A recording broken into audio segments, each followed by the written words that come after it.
Hey guys, I just wanted to do a quick video on my VKar Bison. I got this from Banggood about a month ago, probably maybe a little more, 2 months. And when I got it, I thought it was the top of the line version, but it's the 80 amp version with the 2850 kV motor in it.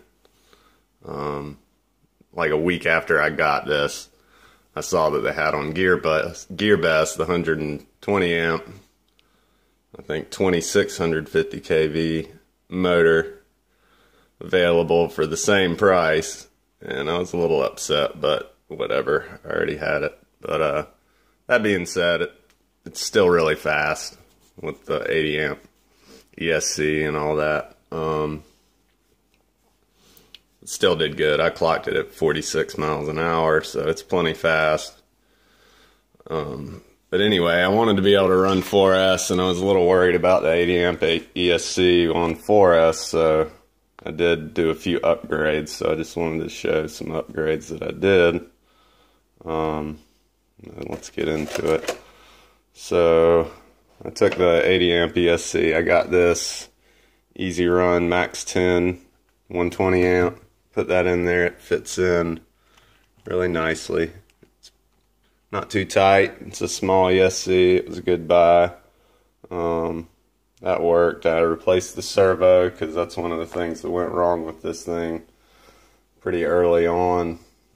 I was running it pretty hard and wrecked it, and the servo stripped out. It's the servo that comes with it claims that it was a Metal Gear servo, but I opened it up and it was all Metal Gears except for one plastic gear in the middle, and of course that's what stripped out. So I got this high-tech serial number HRC35646W servo. It's a digital servo, high voltage digital servo. Got it from Hobbytown for whatever, $49.99, and it fit right in. It was a little bigger. It barely fit, but it's a good servo, and with the new ESC I was able to run it at 7.2 volts, so it gave it a little quicker response, a little more torque.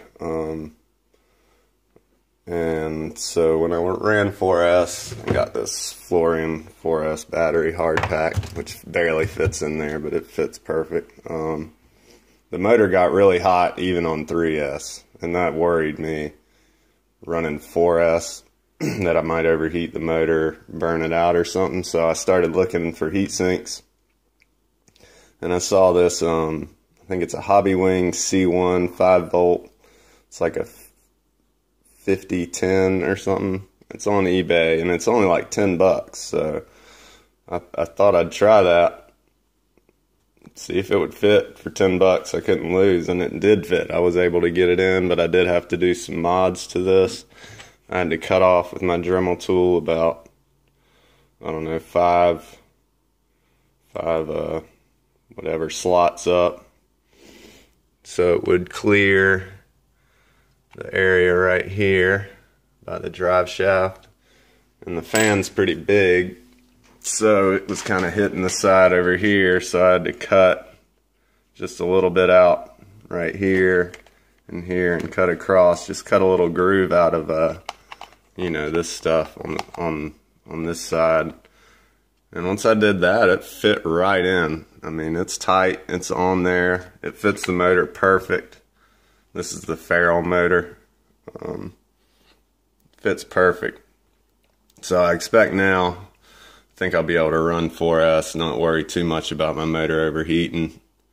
And this thing's a beast on 4S. I can ride wheelies all day. I expect it definitely probably goes over 50 now. I haven't had a chance to do a speed run. It's pretty tough because the front tires balloon so much, you have very little control at speed. So those are my upgrades, and it runs pretty good. I like it so far. I've had some problems with it.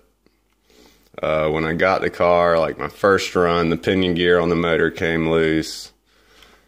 That wasn't a huge deal. I opened it up and tightened it down, fixed that, and then the second run, the screws that actually hold, there's 4 screws on this side of the differential that actually hold it together. They just backed out completely, and the diff came apart.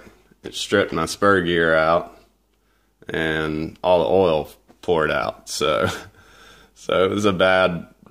I had some problems right when I got this thing, but I took the gear apart. I finally found a spur gear, got a new spur gear in there, changed the oil, tightened those screws down. They're Phillips head, so instead of an Allen key, unfortunately, but got a bigger screwdriver and really wrenched down on those 4 screws that hold it together as hard as I could without stripping the screws, and it seems to be holding up pretty good now. So if you're just getting this car, it is good to go around and check all the screws. I did find some loose screws because I did that after the fact, of course. But anyway, I think that's about it. Be careful when you get these. Check those diffs because it happens. But this cooling fan was the main thing I wanted to show. It's a C1, Hobbywing C1 5 volt. And I expect now it's going to run really good. I think that's about it. I hadn't seen a lot of videos of upgrades, so just figured I'd show you all that. If you're in the same boat as me, worried about your motor overheating on 4S, then check this Hobbywing fan out. It's a good price. You can't really beat it. The servo is pretty nice too. I don't have to worry about it anymore. Anyway, that's about it. Hope that helped somebody. Thanks.